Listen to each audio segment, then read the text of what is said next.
नमस्कार। जब भी त्योहारों की बात होती है तो क्या याद आता है? जश्न, परिवार, परंपरा, यही सब है ना?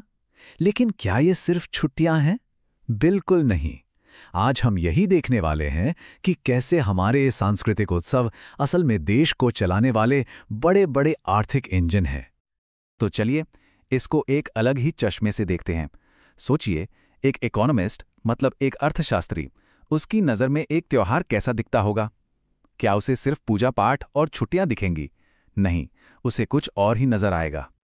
उसे दिखेगा एक बहुत बड़ा इकोनॉमिक स्टिमुलस प्रोग्राम।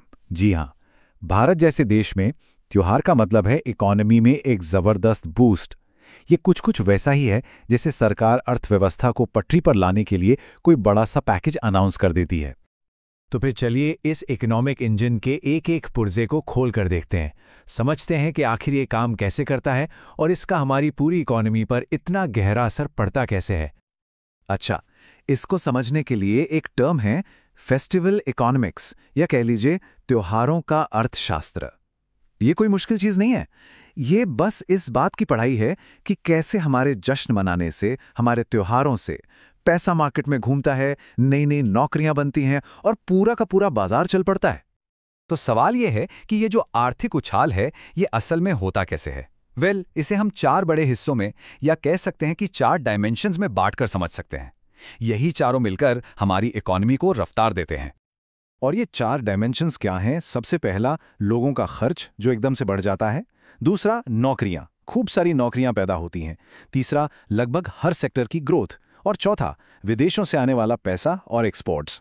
चलिए अब एक एक करके इन सबको समझते हैं। तो सबसे पहले बात करते हैं कंज्यूमर स्पेंडिंग की, यानी हमारे आपके खर्च की। त्योहार आते ही हम सब दिल खोलकर खर्च करते हैं, है ना? नए कपड़े, इलेक्ट्रॉनिक्स, गहने, कुछ लोग तो गाड़ियां तक खरीद लेते हैं। इससे होता क्या है? मार्केट में अचानक से डिमांड यानी मांग आसमान छूने लगती है। अब दूसरा पॉइंट है नौकरियां। सोचिए जरा, जब इतनी डिमांड बढ़ेगी तो उसे पूरा करने के लिए लोग भी तो चाहिए। बस यहीं से रिटेल, ई कॉमर्स, लॉजिस्टिक्स जैसी फील्ड्स में हजारों टेम्पररी जॉब्स निकलती हैं। डिलीवरी बॉय से लेकर दुकानों में सेल्स स्टाफ तक बहुत से लोगों को काम मिल जाता है। तीसरा है लगभग हर सेक्टर की ग्रोथ। भाई, त्योहारों में लोग सिर्फ सामान नहीं खरीदते, वो घूमने भी जाते हैं, बाहर खाना खाते हैं, मूवी देखते हैं। तो इससे क्या होता है? ट्रांसपोर्ट, फूड इंडस्ट्री, एंटरटेनमेंट और हाँ, बैंकिंग सर्विसेज को भी सीधा सीधा फायदा पहुंचता है। और चौथा पॉइंट है हमारा ग्लोबल कनेक्शन।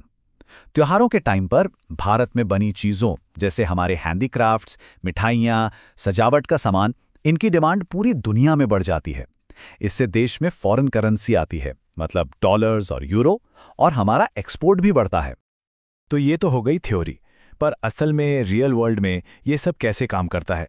चलिए अब भारत के कुछ बड़े त्योहारों की केस स्टडी देखते हैं, तब समझ आएगा कि ये इकोनॉमिक साइकिल असल में है कितना पावरफुल। और शुरुआत करते हैं दिवाली से, जो शायद इंडिया का सबसे बड़ा इकोनॉमिक फेस्टिवल है। इस टाइम पे अमेज़न, फ्लिपकार्ट जैसी कंपनियों की तो मानो लॉटरी लग जाती है। रिकॉर्ड तोड़ सेल्स होती हैं। फिर धनतेरस के दिन सोने चांदी की खरीदारी, वो तो एक अलग ही लेवल पे होती है। और हाँ, पटाखे और सजावटी सामान का उद्योग तो अपने पीक पर होता है।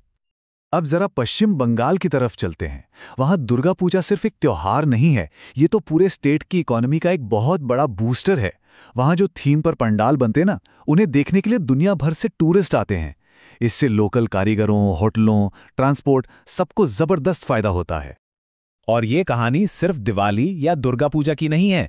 ईद पर कपड़ा और खाने पीने की इंडस्ट्री में बूम आता है। गणेशोत्सव के दौरान महाराष्ट्र में कंज्यूमर गुड्स की डिमांड बढ़ जाती है, और क्रिसमस, खासकर गोवा में, तो गिफ्टिंग, हॉस्पिटैलिटी और टूरिज्म इंडस्ट्री को एक अलग ही ऊंचाई पर ले जाता है। लेकिन क्या सब कुछ इतना अच्छा ही है? इस पूरी चमक दमक की क्या कोई कीमत भी है? जवाब है हाँ। ये जो इकोनॉमिक बूम है, ये अपने साथ कुछ सीरियस चैलेंजेस भी लाता है। तो चलिए अब सिक्के का दूसरा पहलू भी देख लेते हैं। तो एक तरफ तो है बूम, मतलब इकोनॉमिक ग्रोथ, नई नौकरियां, सेक्टर्स को बढ़ावा, ये सब अच्छी बातें हैं। लेकिन दूसरी तरफ है गिरावट, यानी एनवायरमेंटल पोल्यूशन, महंगाई का बढ़ना, त्योहारों का जरूरत से ज्यादा कमर्शलाइजेशन और अमीर गरीब के बीच बढ़ती खाई। ये एक बैलेंसिंग एक्ट है। तो मोटे तौर पर देखें तो चार बड़ी चुनौतियां हैं। पहली जाहिर है प्रदूषण, खासकर पटाखों से। दूसरी, महंगाई। त्योहारों के टाइम चीज़ों के दाम बढ़ जाते हैं, जिसका असर आम आदमी की जेब पर पड़ता है। तीसरी, त्योहारों की जो असली भावना है, जो कल्चर है, वो कहीं खोता जा रहा है।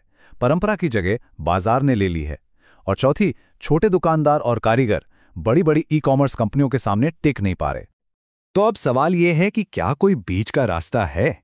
क्या ऐसा हो सकता है कि हम त्योहारों के इकोनॉमिक फायदे भी उठाएं और इसके जो बुरे असर हैं उनसे भी बचें? मतलब समृद्धि और संरक्षण में बैलेंस कैसे बनाएं? खुशी की बात ही है कि हाँ, एक रास्ता है। तो चलिए हमारे आखिरी सेक्शन में देखते हैं कि वो क्या तरीके हैं, क्या स्ट्रैटेजीज हैं जिनसे हम एक बैलेंस्ड और सस्टेनेबल, मतलब एक टिकाऊ फेस्टिव इकोनॉमी बना सकते हैं। यहाँ 4 जरूरी कदम सुझाए गए हैं। नंबर 1, इको फ्रेंडली तरीकों को बढ़ावा देना, जैसे बायोडिग्रेडेबल सजावट का इस्तेमाल करना, ग्रीन पटाखे यूज करना। नंबर 2, छोटे बिजनेस और गांव के कारीगरों को सपोर्ट करना ताकि फायदा सिर्फ बड़ों को नहीं, सब तक पहुंचे। नंबर 3, टेक्नोलॉजी का सही इस्तेमाल करना ताकि सबको बराबर मौका मिले। और चौथा, इंडियन फेस्टिवल्स को एक ग्लोबल ब्रांड बनाना ताकि इंटरनेशनल ट्रेड और बढ़े। इस विषय के एक्सपर्ट्स भी यही कहते हैं कि एक बैलेंस्ड अप्रोच ही इसका हल है। इसी से यह पक्का हो सकता है कि हमारे त्योहार सिर्फ हमारी सांस्कृतिक धरोहर ही नहीं, बल्कि एक बड़ी इकोनॉमिक एसेट भी बने रहें। तो अगली बार जब कोई भी त्योहार आए तो एक सेकंड के लिए रुककर जरूर सोचिएगा कि इस जश्न की असली कीमत क्या है। ये एक ऐसा सवाल है जो हमें याद दिलाता है कि हमारी परंपराएं, हमारी इकोनॉमी और हमारा भविष्य, ये सब कितने गहरे से एक दूसरे से जुड़े हैं।